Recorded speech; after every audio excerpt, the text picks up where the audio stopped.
Welcome, everyone, to the Special Education Inner Circle podcast. I'm your host, Catherine Witcher, and today we're going to talk about 3 steps that you need to take to make important decisions in special education.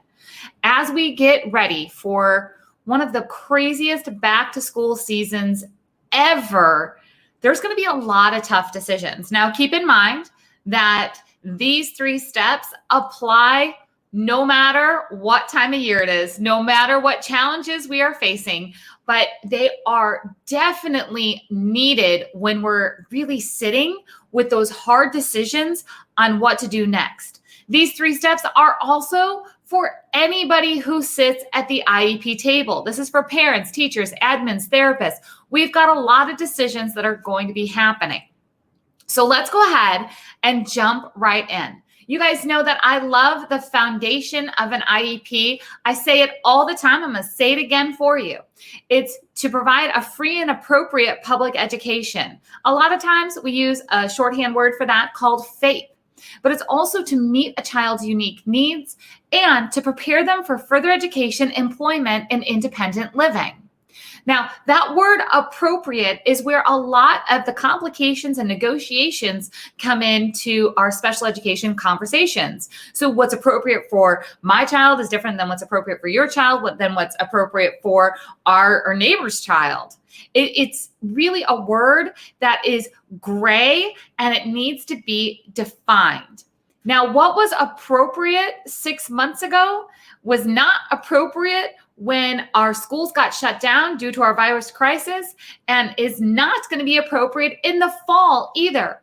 I want you to start at this foundation of really thinking what is appropriate for your child, and you have to give yourself permission to change that definition of appropriate. Because again, we are not in the same situation that we were when the original IEP was made, or the annual IEP was made, or the virtual IEP meeting that happened in the spring. Everything is ever evolving. So we're really basing our decision on deciding what is appropriate. Now that can be hard. So that's where your 3 steps come in. Our first one is that you have to be very intentional in putting your blinders on and not comparing to what other people are deciding. Maybe you're a teacher and you've decided that you don't want to go back into the classroom because you know what? This isn't what you signed up for. And you feel shame in that and you feel guilt in that. If that's what's appropriate for you for this year or forever, that's okay. If you're a special needs parent and you're making decisions to send your child back to school and you know they're not going to be able to wear a mask and you know that they're going to need the exemption and other kids are going to be wearing masks and your child isn't, and you're still sending your child to school and people are giving you a hard time about that. If that's what's right for your family and your child, that's okay. Because step 2 is you have to follow your gut. Now, I talk about this a lot, but it really applies here as we are making decisions based on a short-term amount of information. We don't have a lot of information about what is happening with the virus or what's happening with back to school or just what decisions are going to be made. We have very little information, but you do have an instinct. You have a parent instinct, you have a teacher instinct, and I can tell you, I've been doing this for almost 25 years, that when I work with parents and they don't follow their gut, or I work with teachers and they don't follow their gut, and things go awry, things go differently than they had hoped, they feel regret over, I know I should have just listened to my instincts.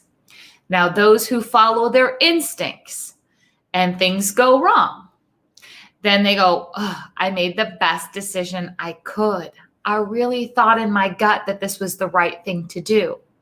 But we don't have that guilty feeling of, why didn't I just listen to what I thought I knew was best? Why did I follow somebody else, right? Those blinders on, that no comparison that we just talked about. Why did we fall into watching everybody else and going against what our gut said?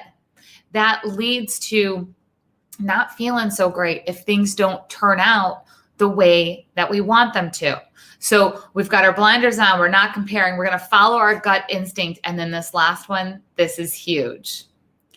You have to realize that no change that you make in your child's IEP, or a teacher, if you decide not to go back to school this school year, or a parent who decides, you know what, we're not going to deal with IEPs, we're going to homeschool.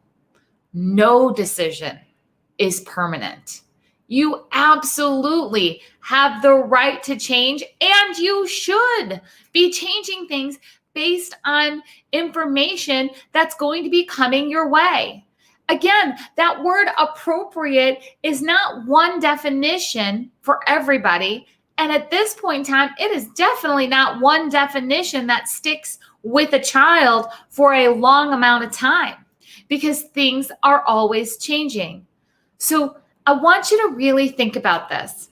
I want you to really think about if you stopped looking at what other people were doing when it came to going to school, choosing to stay home, wearing masks, getting the doctor's note to not wear a mask.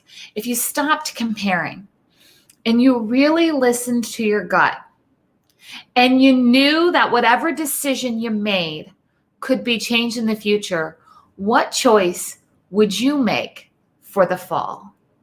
I can't wait to hear from you. Remember, you can always find me at masteriepcoach.com or specialedinnercircle.com. I hope that you join me behind the scenes so we can work together and I can help walk you through these difficult decisions. I can help talk it out over these 3 steps and what's going to be best for you and this upcoming school year. All right, everyone, I'll see you soon.